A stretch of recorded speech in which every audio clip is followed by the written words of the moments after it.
So you're both adults, you're experienced, you've been in many great shows on stage and screen, played many a character, but is there still something innately exciting in a sort of childlike way about playing characters that get to ride dragons? Oh, come on, yes. You don't. I don't get to ride a dragon, but there are other exciting things that happen. But tell us more about the dragon. Tell us more about Oh, the dragon, I mean, look, they said when I had the audition and they said all this interesting stuff about my character, which is all really great on paper, and then they said, oh yeah, and she gets to ride a dragon, and I was like, sold. please, please, I will do anything. So yes, that's quite a nice thing. And not to dispel the sort of magic of the movies, but I want to talk about dragon riding. How does one ride a dragon? What do you have to do as an actor in that situation?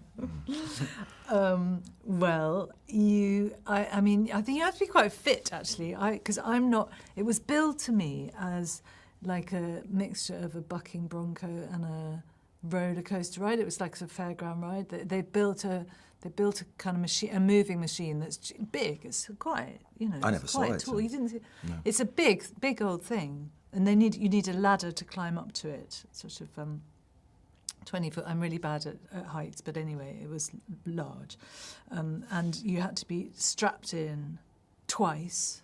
They were doing loads of safety tests, which is always a little bit alarming when people are doing all of this thing, what's going to happen.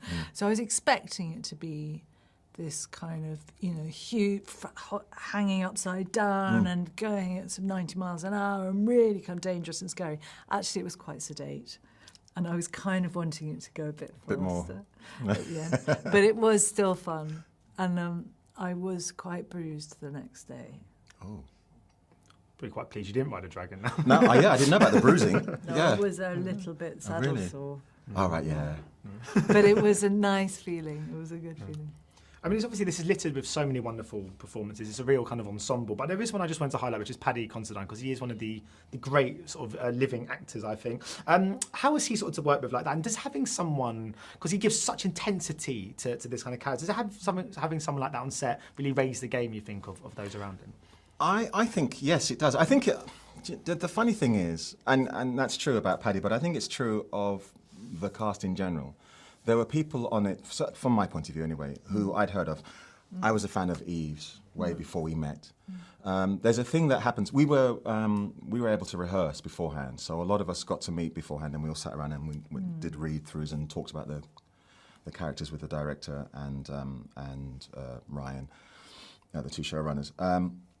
And one of the things that struck me is you look around and you go, oh my God, all of these people are just so good. Please don't let the side down, Steve. I think we all feel that inside. This is funny, yeah. Everyone feels like that. Right.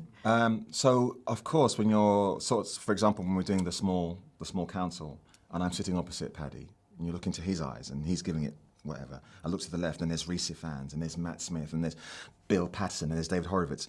These wonderful performers. It's a joy, and it really does. I mean, look, you come into everything trying to do your best work, but anything that'll give you an edge, anything that'll make you that much more alert is a help. And certainly having people of this calibre to work with. Calibre, and Paddy, obviously, and a bit like you say, and all of them, and these amazing, true veteran actors who come in and to do quite a small, relatively small moment, but they're just so that's constantly, the game is always being raised actually by so many, but Paddy's phenomenal. He's also very naughty. Yes he is. It's a lot of mischief. But the great thing about him and everybody else, of course, is because I didn't know him, I knew his work, and so you have this idea of these people that are like, oh my God, they're elevated, and then you find out that they are just as naughty, just as insecure, as just as scared as the rest of us, and that's a joy. Did he let you sit on his throne? No. Oh, God, no. No. He... Non toccare. It was very, very He is very protective. proprietorial about that, yeah. Very possessive. Yeah, I think Matt got to sit on it. Did he? Yeah. Well, in the show. In the show. Because he had to in the show as a character. Yeah. Woe betide anybody. I don't think even if you sort of went up the steps, you would just... Where are you going? Yeah. Because I know that is one of many kind of iconic things, the Iron Throne. Did you guys get to take anything? And I don't just, that's not a nice way of saying stealing, but, you know, like, but like a souvenir. When you're on something, off the set. because I know you had like a sort of massive machete, you probably can't take that on the bus home. They wouldn't let me know. Were you able to take just something small, even an item of clothing or something, just to I really commemorate it? I wanted to take some of my rings. Did you? Yeah, but I wanted- I mean, I was very above board, and I Yeah, same here. No, I would have loved to have taken, you know, a ring, a wig. Jewellery. Would you love to take a Take wig? the wig, yeah. Would you have taken a Wear wig? that around the high road, yeah. That's right, it's me, babe. Yeah. Okay. But no, unfortunately, not this time. No. And I mean, with these shows, there's so much fan anticipation and fan involvement. Are you both kind of prepared for what's to come, the kind of fan conventions, the online theories, and also probably an increase in people wanting to say hello to you on the street? No, not at all. No, I don't think so. Do you know, this has come up a few times. People have asked that, and people that who are around us saying, you know, be prepared for that. I don't know about you, because for you it's just like we still see your face, but it's just different hair. It's different hair, but I think it's pretty different. I mean, I think and your hair I'm is very different. Very different. So but I think you're still quite recognisable. Really, I don't know. I think when people But I don't think I am. Really? Oh God, my God, No. you are. I think when people see my character, for example, they will see the wig and the beard. I don't really think that they register everything else. So I think I'm going to be okay. You, on the other hand, No, oh, well, I don't know. Look, who knows? But also, I can't predict that. I'm always, to be honest, I'm always really delighted if anybody has ever seen anything. I'm always rather surprised, and you know, it happens to me very rarely.